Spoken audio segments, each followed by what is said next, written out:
Olá, Elemar Júnior da Eximiaco aqui, tudo bem? Recentemente eu conversei com meu amigo Patrick Smacker, que aqui na foto ao lado aparece com o Scott Hanselman. O Patrick Smacker é o criador do NDepend, uma ferramenta incrível para análise estática de código para .NET. Na minha opinião, aliás, uma das melhores ferramentas disponíveis no mercado hoje. Durante a conversa, eu perguntei para o Patrick como que um programador, ou o que que um programador pode fazer para melhorar as suas habilidades como programador, ou seja, escrevendo código.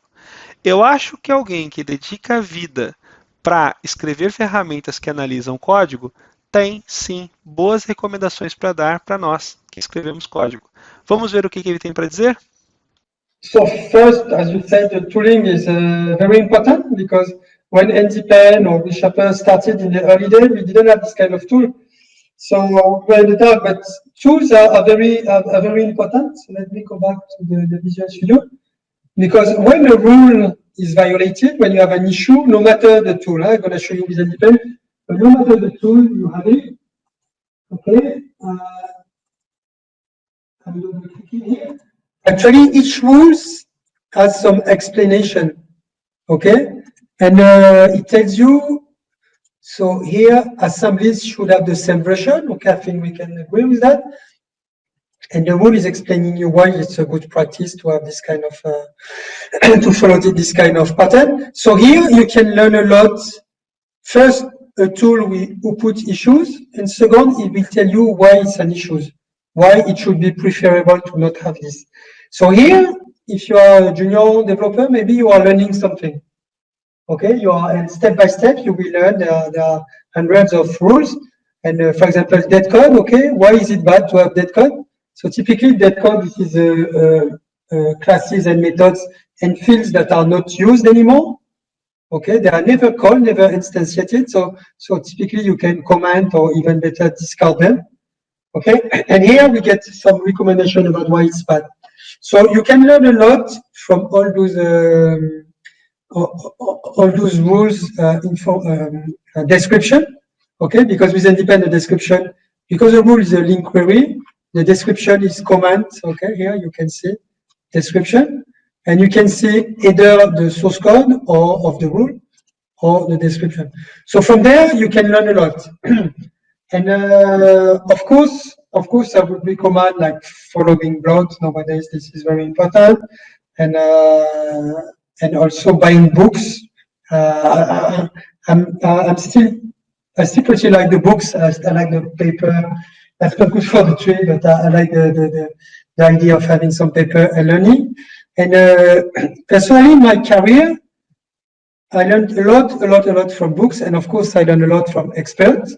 Okay, typically, you're lucky enough to work in a company that you have experts around you. So experts will explain you, use this tool, and don't do like this, do like that, etc. And maybe the expert can use this kind of tool to see where it's going wrong in the development and tell developer where it's going wrong. So you get all those different sources of knowledge. And it's really a matter of being curious. For developers, this is very important to be curious and to learn things and to try to improve. Sometimes you get some issues that you can discuss, but do we, for example, in the naming convention, do we really want to name things like this or like that? But for example, for rules like dead code, you just cannot discuss. It's not good to having a class that is not used. Maybe you want to use it later, so take the code and copy it somewhere, but don't let it active in the source code, because if one day someone is calling this code and it's not well tested and well reviewed, then maybe there will be a problem. Okay, so this is something you cannot discuss. So there are things you can discuss and there are things you cannot discuss. So yeah, be curious and try to grab some information everywhere you can. And maybe I just took 2 minutes about code coverage and testing, but testing is extremely important, and there is no way that nowadays it's not thinkable to code without testing. It's not possible anymore. It used to be possible 10 or 15 years ago, but it's just not possible anymore. Bacana, né? Pois é, o Patrick é outro monstro da programação e seguramente quando ele fala vale a pena ouvir.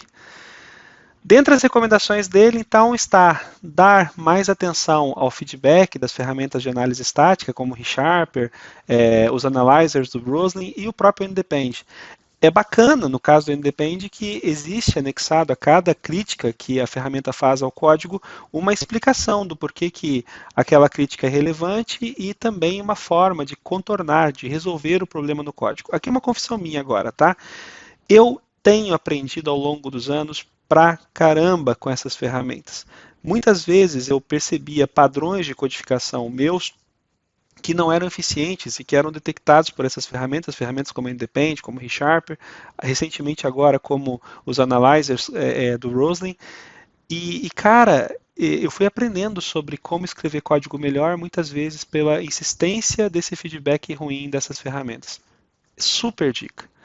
A segunda dica é trivial, leia bons livros. Eu acho que todo mundo há de concordar com isso, nada de muito novo. O terceiro ponto chama muita atenção. Ele também, assim como Warren, o monstro das semanas anteriores, ele também recomenda conversar com especialistas, conversar com gente que sabe escrever, ou que você respeita, que você entende que sabem escrever código melhor do que você. Converse com os especialistas, geralmente eles têm boa disposição para responder dúvidas.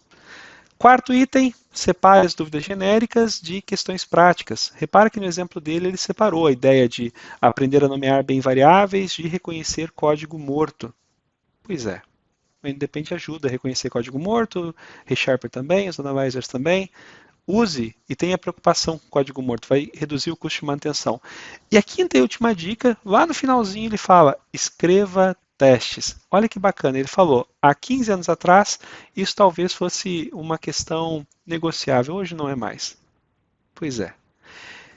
Essa é mais uma conversa, ou parte de uma conversa registrada por mim e que eu compartilho com você aqui no canal da Exime Co. Espero que você tenha gostado dessa conversa. E agora, momento blogueirinho do Elemar. Se você ainda não se inscreveu nesse canal, se inscreve, ativa as notificações, isso nos ajuda bastante. Compartilha também esse vídeo com aqueles que você achar que vão fazer bom uso das informações que estão contidas aqui. Tá bom? Grande abraço e até a próxima. Pretendo continuar trazendo alguns monstros para dar boas dicas para a gente.